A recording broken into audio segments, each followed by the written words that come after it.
Il t'arrive ça? Ne doute plus. Allah veut ton retour. Une voix calme, grave, posée. Est-ce que tu vis ça en ce moment? Tu te réveilles le matin sans force. Tu te lèves mais tout te semble lourd. Les choses que tu aimais avant n'ont plus aucun goût. Tu n'arrives plus à prier comme avant. Tu n'arrives même plus à plairer. Tu as l'impression d'avoir perdu quelque chose sans même savoir quoi. Le cœur vide, l'esprit en chaos. Tu regardes autour de toi et tu vois des gens qui avancent, qui sourient, qui réussissent et toi tu stagnes. Tu as beau essayer, forcer, invoquer, rien ne bouge. Tu t'éloignes un peu plus chaque jour et tu commences même à douter. Est-ce qu'Allah m'a abandonné? Est-ce que c'est trop tard pour moi? Écoute-moi bien. Ce que tu vis là n'est pas une fin, ce n'est pas un rejet, ce n'est pas une punition. C'est un appel sacré, une invitation divine. C'est Allah qui t'envoie un signe, pas pour t'écraser, mais pour te réveiller, pour te ramener à lui. Tu crois que tu t'es éloigné tout seul? Non. Il t'a vu glisser, il t'a vu tomber. Et même dans ta chute, il ne t'a jamais quitté. Il a simplement retiré certaines choses pour que tu lèves enfin les yeux vers lui et maintenant il t'attend. Oui, Allah veut ton retour. Et ce message, ce n'est pas un hasard. C'est peut-être le message que ton âme attendait depuis des mois. Ce n'est pas une coïncidence si tu es là maintenant. C'est un rendez-vous, une rencontre entre toi et ton Créateur. Alors reste jusqu'à la fin parce que ce qu'on va te dire ici peut changer ton cœur. Pas par magie mais par vérité, par lumière, par réveil spirituel. Tu n'es pas brisé, tu n'es pas perdu, tu es simplement appelé. Et Allah, quand il appelle un serviteur, il le ramène toujours avec douceur, même à travers la douleur. Alors ouvre ton cœur. Ce n'est pas une chute, c'est un retour. Quand Allah te retire quelque chose, ce n'est pas pour te punir, mais pour te rapprocher. Tu pensais que tout allait bien. Tu avais des projets, des rêves, des relations, peut-être même un confort que tu croyais solide. Puis un jour, tout commence à s'écrouler. La perte, le vide, l'incompréhension, les pourquoi sans réponse et ton cœur s'interroge. Pourquoi moi? Qu'est-ce que j'ai fait? Mais ce que ton cœur oublie parfois, c'est que la douleur n'est pas toujours un châtiment. Parfois, c'est un moyen voulu, un signal, une miséricorde cachée. Tu sais, quand un médecin veut sauver un malade, il doit parfois intervenir en profondeur. Ça fait mal, mais c'est nécessaire. Allah fait pareil avec ton âme. Il te retire certaines choses pour en réveiller d'autres. Il t'arrache des personnes, des plans, des habitudes pour que tu comprennes une chose. Tu n'as besoin que de lui. C'est dur à accepter. L'ego résiste, le cœur saigne, mais l'âme commence à s'ouvrir parce qu'en perdant le monde, tu commences à retrouver le ciel. Quand Allah veut du bien pour son serviteur, il place dans son cœur une tristesse qui le pousse à le chercher. C'est ce qui t'arrive.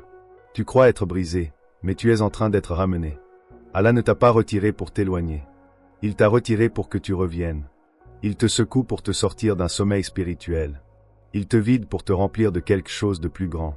Ce n'est pas une punition, c'est une préparation. Et si tu regardes ta vie avec attention, tu verras que chaque douleur que tu as vécue t'a rapproché un peu plus de lui. Quand Allah te retire quelque chose, ce n'est pas pour te punir, mais pour te rapprocher. Tu avais quelque chose. Et puis un jour, sans prévenir, c'est parti. Ce que tu aimais, ce qui te rassurait, ce que tu croyais être pour toujours, une personne, une opportunité, un rêve, une stabilité disparaissent et dans ton cœur un vide. La plupart des gens à ce moment-là lèvent les yeux vers le ciel avec une question douloureuse. Pourquoi? Qu'est-ce que j'ai fait? Mais voici ce que peu comprennent. Ce n'est pas une punition, c'est un appel. Allah ne t'arrache pas les choses au hasard. Il est le sage. Quand il te retire quelque chose, c'est souvent pour te réorienter, te secouer doucement ou brutalement afin de te réveiller d'un sommeil spirituel, pour que tu reviennes, pour que tu te souviennes, pour que tu regardes enfin dans la bonne direction, vers lui. Regarde autour de toi combien de gens se sont réellement tournés vers Allah dans la facilité. Très peu. Mais dans la douleur, dans la perte, dans les larmes, c'est là que les cœurs s'adoucissent. C'est là que les fronts touchent enfin le sol. C'est là que les langues, après des mois de silence, prononcent à nouveau son nom. Voilà, ne le vois-tu pas? Ce que tu as perdu n'est peut-être rien comparé à ce que tu es en train de retrouver, ta connexion avec ton Créateur. Laisse-moi te raconter l'histoire d'un homme. Il avait tout. L'argent, la santé, la famille et puis en quelques mois tout s'est effondré. Sa femme est partie, son entreprise a coulé et sa santé s'est brisée. Il a appelé Allah, non pas avec colère, mais avec désespoir. Reprends-moi tout, mais ne me laisse pas m'égarer. Et c'est dans cette ruine qu'il a trouvé la prière. C'est dans cette obscurité qu'il a redécouvert la lumière. Il a compris que la perte était en réalité une miséricorde déguisée. Allah ne l'avait pas brisé, il l'avait libéré. Toi aussi, tu vis peut-être cette étape. Tu crois avoir perdu, mais ce que tu es en train de gagner est bien plus précieux. La conscience de sa présence. Le prophète Mohammed, paix et bénédiction sur lui, a dit « Si Allah aime un peuple, il l'éprouve ». Pourquoi? Parce que l'épreuve purifie, elle révèle, elle rapproche, elle te retire l'illusion de l'autonomie pour te rappeler que tu n'es qu'un serviteur et que c'est dans cette servitude que tu retrouves la vraie paix. Alors ne pense pas qu'Allah t'a abandonné. Non, il t'éduque, il te guide, il t'appelle et parfois le moyen qu'il utilise pour te faire revenir à lui, c'est la douleur. Mais cette douleur, si tu l'acceptes, devient ton chemin de lumière. Elle devient la main invisible qui te ramène vers celui qui t'a toujours attendu. Tu n'as rien perdu. Tu es en train de revenir à l'essentiel. Les signes silencieux du rappel divin. Il y a des appels qu'on entend avec les oreilles et d'autres plus subtils qu'on ressent dans le silence, dans l'âme, dans ces instants où tout s'arrête. Le rappel divin ne vient pas toujours sous la forme d'un discours ou d'un verset entendu à la mosquée. Parfois, il est silencieux, invisible, mais terriblement puissant. Un jour, tu es là dans ta routine. Tu vis, tu avances, tu t'occupes et soudain un vide, une sensation étrange, comme si tout devenait lourd, comme si quelque chose manquait, comme si ton cœur voulait parler mais que ta bouche restait muette. Ce n'est pas une dépression, ce n'est pas une simple fatigue. C'est un rappel sans mots, sans bruit, mais si fort que tu ne peux plus l'ignorer. Tu ressens que tu t'éloignes. Tu sens que ton âme a faim. Et pour la première fois depuis longtemps, tu réalises que ni l'argent, ni les sorties, ni les regards des autres, ni même les gens ne suffisent à combler ce vide. Ce que tu ressens, c'est Allah qui t'appelle doucement. Regarde autour de toi ces moments de solitude qui s'imposent à toi sans raison. Ces nuits où tu ne trouves pas le sommeil. Ce hasard étrange qui te fait tomber sur un message, un rappel, un mot que tu n'avais pas cherché mais qui semble te parler directement. Crois-tu encore au hasard? Allah dit, nous leur montrerons nos signes dans les horizons et en eux-mêmes jusqu'à ce qu'il leur devienne évident que c'est cela la vérité. Oui, les signes sont partout, mais seuls ceux dont le cœur n'est pas totalement endormi peuvent les reconnaître. Un rappel peut être un silence qui pèse. Un rappel peut être une prière manquée et ton cœur qui s'en veut. Un rappel peut être ce regard croisé avec un vieil homme qui, malgré sa pauvreté, prie avec une sérénité que tu n'as jamais connue. Un rappel, c'est aussi cette larme qui coule sans explication à la simple évocation d'Allah. Personne ne te voit, personne ne comprend, mais ton âme a entendu. Ce sont des invitations discrètes, répétées, bienveillantes, comme une lumière faible qui clignote dans l'obscurité en espérant que tu t'approches. Mais voilà le danger. Ces rappels silencieux ne durent pas éternellement. Si tu les ignores, ils s'éteignent. Pas parce qu'Allah t'abandonne, mais parce que ton cœur, à force de détourner les yeux, finit par devenir aveugle. Allah dit, ce ne sont pas les yeux qui sont aveugles, mais les cœurs dans les poitrines. Alors écoute, pas avec tes oreilles, mais avec ton cœur. Écoute ces moments d'agitation intérieure, ces absences soudaines de paix. Écoute ce malaise que tu ressens après une faute, même si personne ne le sait. C'est Allah qui t'envoie un rappel silencieux mais rempli de miséricorde. Il aurait pu te laisser t'oublier, mais il te parle, il t'appelle, il espère ton retour. Ne tarde pas, car chaque jour où tu repousses sa main tendue, c'est un jour de plus où tu te perds sans même t'en rendre compte. Le rappel est là, subtil mais réel, le vois-tu? La stratégie subtile de Satan pour t'éloigner de ton retour. Il ne vient pas frapper à ta porte en criant qu'il va te détruire. Non, il est bien plus rusé, bien plus patient et surtout bien plus subtil. Satan ne t'arrache pas d'Allah d'un seul coup. Il te glisse doucement hors du droit chemin, centimètre par centimètre sans que tu t'en rendes compte. Sa stratégie, c'est la lenteur, l'habitude du mal petit à petit. Il commence par ce qui paraît banal, une prière manquée juste une fois, une nuit sans rappel, une mauvaise fréquentation, un regard interdit que tu excuses et il te murmure. Ce n'est pas grave, tu reprendras demain, Allah est miséricordieux. Oui, Allah est miséricordieux, mais Satan utilise cette vérité pour te manipuler. Il transforme la miséricorde en excuse pour t'éloigner. Il fait de ton espoir une négligence. Et plus tu repousses ton retour à Allah, plus ton cœur se couvre d'obscurité. Lorsque le serviteur commet une faute, une trace se dépose sur son cœur et s'il se repent, son cœur est purifié. Mais s'il persiste, cette trace s'étend jusqu'à recouvrir le cœur entier. C'est ainsi que Satan agit. Il ne te pousse pas à renier Allah. Il te pousse à l'oublier, à t'endormir dans l'insouciance, à croire que tu as encore le temps. Mais le temps, c'est ce que tu ne contrôles pas. Tu penses que tu vas revenir un jour?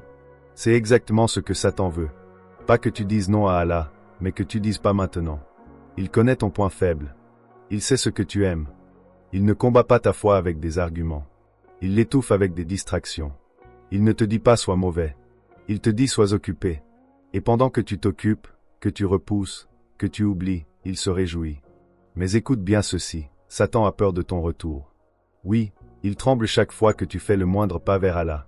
Chaque prière, chaque larme, chaque parole de repentir est pour lui une défaite. Alors il fera tout pour te faire douter. Il te dira que tu es trop chargé de fautes pour revenir, trop loin, trop perdu. C'est sa plus grande ruse, te faire croire que tu es irrécupérable. Mais Allah dit, ô mes serviteurs qui avez commis des excès à votre propre détriment, ne désespérez pas de la miséricorde d'Allah, car Allah pardonne tous les péchés. Tu vois la différence? Satan veut t'enchaîner à ta faute. Allah veut t'en libérer. Satan te condamne. Allah t'appelle et tant que tu respires, il n'est jamais trop tard. Mais fais attention, plus tu repousses, plus Satan gagne du terrain. Et un jour, si tu ne réagis pas, tu seras convaincu que ta place n'est plus avec les gens du bien, que tu ne mérites plus la proximité d'Allah. Ce jour-là, il n'aura même plus besoin de te pousser, tu feras tout toi-même. Alors arrête cette spirale maintenant. Ne lui laisse plus une seconde, pas une prière de plus, pas une nuit de plus loin d'Allah. Car chaque retour sincère, chaque larme, chaque effort, c'est une victoire contre lui. Satan veut t'éteindre mais Allah veut te rallumer. Pourquoi Allah t'attend malgré tes fautes? Tu as fauté, tu le sais. Peut-être même que tu continues à fauter. Tu as laissé des péchés s'installer comme une habitude. Et plus les jours passent, plus tu te dis, comment Allah pourrait encore vouloir de moi? Mais ce que tu ne comprends pas, c'est que ton éloignement ne change rien à l'amour d'Allah pour toi. Il ne t'attend pas comme un juge froid, prêt à te punir. Il t'attend comme un père aimant attend son enfant perdu, égaré, blessé par le monde. Pas pour te frapper, mais pour te serrer contre lui. Chaque fois que tu te réveilles, chaque fois que ton cœur bat encore, chaque fois que ton regard se lève vers le ciel, c'est une preuve qu'il t'attend, qu'il ne t'a pas abandonné. Il t'a vu tomber, il t'a vu douter, il t'a vu pleurer en cachette après ce péché que personne ne connaît. Et il t'a laissé vivre encore un jour de plus. Pas pour t'humilier, pas pour te punir, mais pour te laisser le choix. Le choix de revenir, le choix de demander pardon, le choix de dire « J'ai tout raté mais je reviens à toi ». Tu sais ce que le prophète Mohammed a dit? Allah est plus heureux du repentir de son serviteur que ne le serait l'un de vous s'il retrouvait son chameau perdu dans le désert. Imagine un homme dans un désert sans eau, sans nourriture, sans issue. Il est condamné. Puis soudain, il retrouve sa monture, son salut, sa vie. Il est fou de joie, il crie, il pleure, il tremble. Eh bien Allah est plus heureux encore quand tu reviens à lui. Tu crois que tes fautes sont grandes, mais tu ne connais pas la grandeur de sa miséricorde. Il dit dans le Coran, « Ma miséricorde embrasse toutes choses. » Pas seulement les bonnes actions, pas seulement les prières parfaites. Il dit toutes choses et tu fais partie de cette chose. Même si tu es brisé, même si tu doutes, même si tu te dis que tu ne mérites plus son amour, il t'attend quand même. Pas une fois, pas deux fois, mais à chaque fois. Tu peux avoir fui 1000 fois, il t'ouvrira encore 1001 portes. Car Allah ne ferme jamais la porte à celui qui revient avec sincérité. Ce n'est pas parce que tu es tombé qu'il t'a rejeté, c'est parce que tu es tombé qu'il attend ton retour avec encore plus de tendresse. Tu veux une preuve? Il est dit, ô mes serviteurs qui avez commis des excès contre vous-même, ne désespérez pas de la miséricorde d'Allah, certes Allah pardonne tous les péchés. Ce message ne s'adresse pas seulement aux pieux, il s'adresse à ceux qui ont fauté. Il parle de toi, de moi, de nous tous. C'est un appel rempli d'amour, pas une condamnation. Alors pourquoi t'attend-il malgré tes fautes? Parce qu'il t'a créé pour revenir, pas pour être parfait. Parce qu'il t'aime même quand tu ne t'aimes plus toi-même. Parce qu'il est infiniment miséricordieux et que tant que tu vis, il t'attendra. Mais toi, qu'attends-tu pour revenir? Comment revenir à Allah même si tu te sens brisé? Tu te regardes dans le miroir et tu ne reconnais plus ton reflet. Tu vois un cœur abîmé, un passé lourd, un esprit fatigué. Tu te dis que c'est trop tard, que tu es trop loin, trop brisé pour espérer quoi que ce soit. Mais comprends ceci, c'est justement quand tu es brisé que ton retour à Allah est le plus précieux. Allah n'attend pas que tu sois parfait. Il attend que tu sois sincère. Il ne t'a jamais demandé un retour parfait. Il accepte même un retour tremblant, désordonné, un retour sans mots, juste un cœur qui murmure qu'il a besoin d'aide.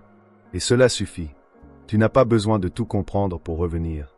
Tu n'as pas besoin de savoir tout faire parfaitement. Tu as juste besoin de faire un premier pas. Revenir à Allah, ce n'est pas une performance, c'est un cri du cœur. C'est le moment où tu abandonnes ton orgueil et où tu dis « J'ai tout essayé, maintenant je reviens à toi ». Même si tu te sens sale, même si tu ne sais pas comment prier, même si tu ne ressens rien, même si tu as répété les mêmes erreurs, Allah accepte le pas sincère, pas le pas parfait. Tu veux revenir? Commence doucement. Une demande de pardon dans le silence de ta chambre, quelques paroles que tu écoutes, une prosternation même silencieuse avec les larmes d'un cœur brisé. Tu veux prier mais tu as honte? Prie avec ta honte. Tu veux pleurer mais rien ne sort? Allah entend même les larmes invisibles. Il tend sa main nuit et jour pour accueillir celui qui revient. Tu comprends? Pas une seule fois, mais constamment. Chaque jour, chaque nuit, il t'ouvre une porte encore et encore, non pas parce que tu le mérites, mais parce qu'il t'aime, même si tu es brisé, surtout si tu es brisé. Regarde les prophètes. Certains ont commis des erreurs, mais tous sont revenus, tous ont été pardonnés, tous ont été aimés. Pourquoi? Parce qu'ils n'ont jamais perdu espoir en la miséricorde d'Allah. Et toi non plus, tu ne dois jamais le perdre. Tu veux savoir ce qui rend ton retour précieux? C'est que malgré ton chaos intérieur, malgré tes fautes, tu choisis quand même de revenir vers lui. C'est un acte de foi immense. C'est une preuve que tu crois encore en lui. Alors reviens brisé, fatigué, mais sincère. Reviens même en rampant, même les mains vides. Car Allah n'attend pas tes biens ni ton apparence. Il attend ton cœur. Et tant que ce cœur bat, tu peux encore revenir. Les bienfaits que tu reçois dès que tu fais le premier pas vers lui sont immenses. Il suffit d'un seul pas, même hésitant, même fragile, mais un pas vers Allah. Et à cet instant, tout change. Tu crois que c'est toi qui reviens, mais en réalité, c'est lui qui t'attire. C'est lui qui a mis en toi ce besoin de revenir. Ce n'est pas un hasard, c'est une invitation. Celui qui se rapproche d'Allah, Allah se rapproche encore plus de lui. Si tu avances vers lui, il vient vers toi avec encore plus de miséricorde. Et ce retour n'est jamais vide. Dès que tu fais ce premier pas, ton cœur commence à se libérer. Tu sens un poids s'alléger. Tu respires mieux. Une lumière apparaît, même faible, dans ton intérieur. Puis viennent les facilités. Dans ton temps, dans tes relations, dans tes ressources, dans ton âme. Tu retrouves le goût du calme, du silence, des choses simples. Et surtout, une paix nouvelle s'installe en toi. Tu peux encore avoir des problèmes, mais à l'intérieur, quelque chose s'apaise. Ce n'est pas une illusion, c'est le signe qu'Allah a accepté ton pas. Et plus tu avances, plus il te renforce. Ce que tu pensais impossible devient plus facile. Tu avances, tu changes et Allah te facilite à chaque étape. Et le plus beau, c'est qu'il ne demande pas la perfection, seulement un début sincère. Ceux qui font des efforts pour lui, il les guide. Tu fais un petit effort, il ouvre des chemins que tu ne voyais pas. Tu tombes encore, il t'aide à te relever encore. Et un jour, tu regardes en arrière et tu comprends que ce petit pas a tout changé. Alors n'attends pas de devenir meilleur pour revenir. Reviens pour devenir meilleur. Fais ce premier pas et laisse Allah faire le reste. Car dès que tu reviens à lui, il te donne bien plus que ce que tu espérais. Il t'a choisi, ne l'ignore pas. Tu aurais pu tomber sur autre chose. Tu aurais pu rester dans ton silence, dans ton habitude. Mais tu es ici, en train de lire, en train de ressentir quelque chose au fond de toi. Et ce n'est pas un hasard. Allah t'a choisi. Oui, toi avec ton passé, tes fautes, tes blessures. Il t'a choisi malgré tout cela. Tu n'es pas là par hasard, tu es guidé. S'il t'amène ici, ce n'est pas pour te juger, mais pour te rapprocher. C'est un signe. Tu m'as oublié, mais moi je ne t'ai jamais oublié. Peu importe le temps que tu as passé loin de lui, peu importe tes erreurs, il te connaît et il t'appelle encore. Tu es encore en vie, tu respires, ton cœur bat. C'est une preuve que ton histoire avec lui n'est pas terminée. Elle peut recommencer maintenant. Ne repousse pas ce moment. Les mauvaises suggestions vont te dire d'attendre, de remettre à plus tard, mais ce sont des mensonges. Le meilleur moment pour revenir à Allah, c'est maintenant. Pas demain, pas plus tard, mais maintenant, dans ton état actuel. Tu n'as pas besoin de tout changer en une nuit. Tu as juste besoin de dire sincèrement, Allah, j'ai entendu ton appel et je reviens. Puis avance pas à pas. Car quand Allah choisit un serviteur, il ne l'abandonne jamais. Alors n'ignore pas ce signe, n'étouffe pas ce que tu ressens, ne repousse pas cette opportunité. Dis-lui oui.